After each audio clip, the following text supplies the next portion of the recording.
इससे पहले कि तीसरा अध्याय प्रारंभ करूं, एक बार फिर आपसे निवेदन करता हूं कि जब आप श्री गीता जी का श्रवण करें तो ये मानकर करें कि आप अर्जुन हैं। अर्जुन यानी ज्ञान का अर्जन करने वाली आत्मा, और परमात्मा स्वयं आपसे गीता कह रहे हैं। आइए प्रारंभ करते हैं।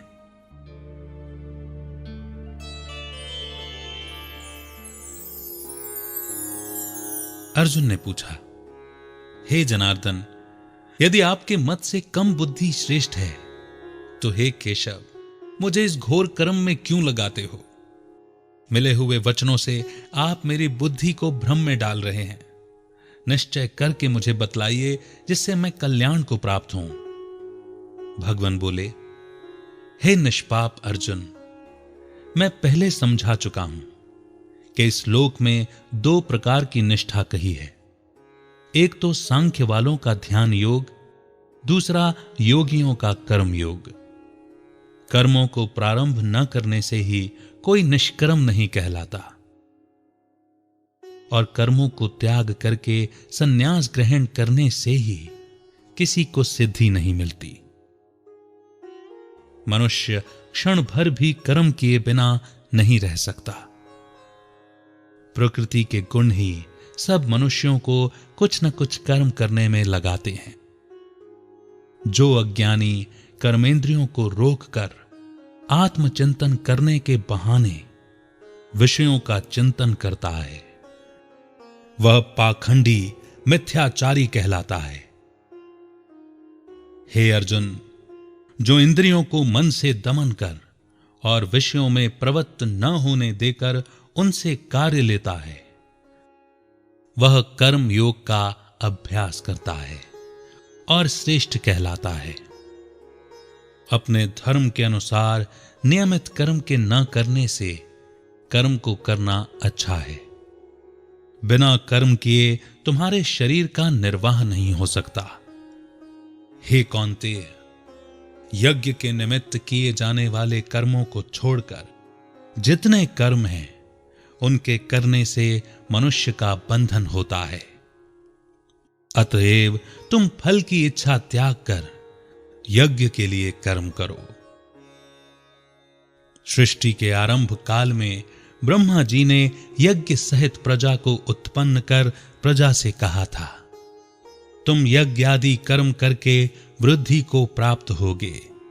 यही कर्म तुम्हारे निमित्त काम धेनु होवेंगे।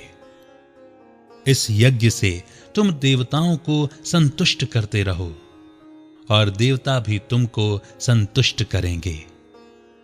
इस प्रकार परस्पर बर्ताव करते हुए तुम और देवता कल्याण को प्राप्त होवोगे। यज्ञ आदि कर्मों से प्रसन्न होकर देवता तुमको इच्छित सुख की सामग्रियां देंगे, परंतु उनके लिए हुए दान को जो बिना उनका भोग लगाए ग्रहण करता है, वो चोर है। पंच महायज्ञ करके जो शेष बचा हुआ भोग ग्रहण करते हैं, वे पापों से मुक्त हो जाते हैं और अपने निमित्त ही अन्न पकाते हैं। वे पापी पुरुष पाप को ही भक्षण करते हैं। अन्न से ही प्राणियों की उत्पत्ति होती है। अन्न वृष्टि से उत्पन्न होता है। वृष्टि यज्ञ द्वारा होती है और यज्ञ की उत्पत्ति कर्म से होती है। कर्म की उत्पत्ति ब्रह्म से हुई है और ब्रह्म अक्षर परमात्मा से। इसी कारण सदा पदार्थों में रहने वाला जो ब्रह्म है, वह सब यज्ञों में प्रस्तुत है।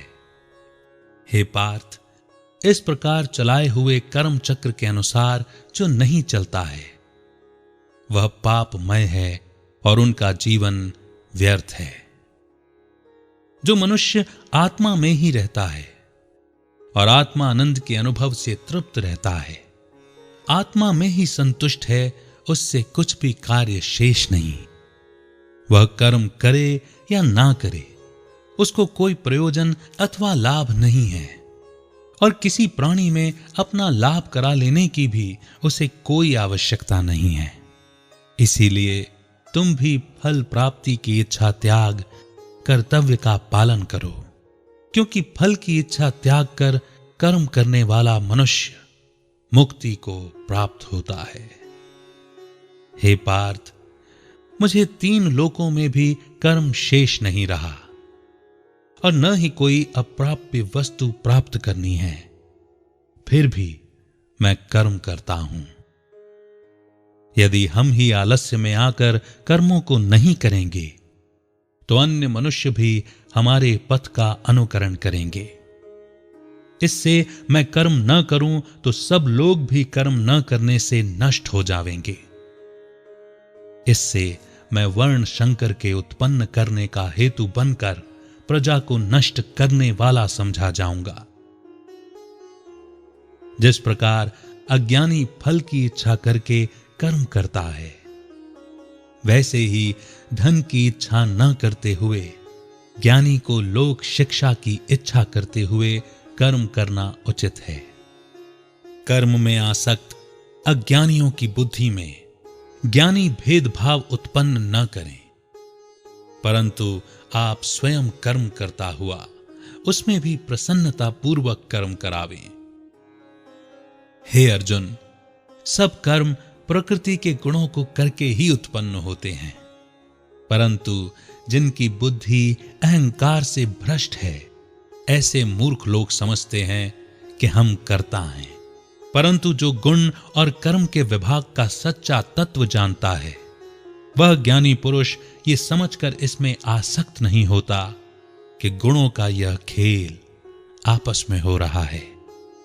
आध्यात्म बुद्धि से तुम सब कर्मों को मुझ में अर्पण करके कर्म फलों की आशा ममता को छोड़कर संग्राम करो। जो पुरुष श्रद्धा पूर्वक मेरे इस मत के अनुसार आचरण करते हैं, वे लोग कर्म बंधन से निश्चय ही मुक्त हो जाते हैं। जो अज्ञानी इसको ग्रहण नहीं करते, वे संपूर्ण ज्ञान से रहित हैं। उनको नष्ट हुआ जानो। अपना कठिन धर्म भी दूसरे के सहज धर्म से हितकर होता है। स्वधर्म में मरना भी कल्याण कारक है, परंतु अन्य धर्म भयानक हैं। अर्जुन ने कहा, हे भगवन, आत्मा को पाप करने की इच्छा न होते हुए भी उसे कौन जबरदस्ती पाप के मार्ग में प्रवृत्त करता है? भगवान बोले, रजोगुण से उत्पन्न होने वाला काम व क्रोध मनुष्य को पाप मार्ग में ले जाता है। इसके करने से उत्पन्न इच्छा कभी तृप्त नहीं होती। ये महापापी और शत्रु हैं। जैसे धुएं से अग्नि, धूल से दर्पण और झिल्ली से गर्भ का बालक ढका हुआ है, उसी प्रकार विषय की इच्छा से आत्मज्ञान ढका हुआ है। इंद्रियां, मन और बुद्धि इस काम के आश्रय स्थान हैं। इनके सहारे विषय की इच्छा ज्ञान को आच्छादित करके जीव को मोहित कर लेती है। अतएव तुम सर्वप्रथम इंद्रियों को वश में करके ज्ञान और विज्ञान को नष्ट करने वाले इस पापी काम को अवश्य ही जीतो। कहते हैं कि इंद्रियां सबसे प्रबल हैं और इंद्रियों से भी प्रबल मन है। इस प्रकार जो बुद्धि से परे है, उस आत्मा को जानकर निश्चयात्मक बुद्धि द्वारा मन को निश्चल करके, हे महाबाहो, तुम दुर्धर शत्रु काम विकार को जीत लो।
श्री गीता जी का चौथा अध्याय लेकर ये आत्मा, जिसका नाम अमित है, आपके बीच में पुनः उपस्थित होगी। तब तक के लिए दीजिए इजाजत। मनन चिंतन करते रहिए। अमित का बहुत बहुत नमस्कार।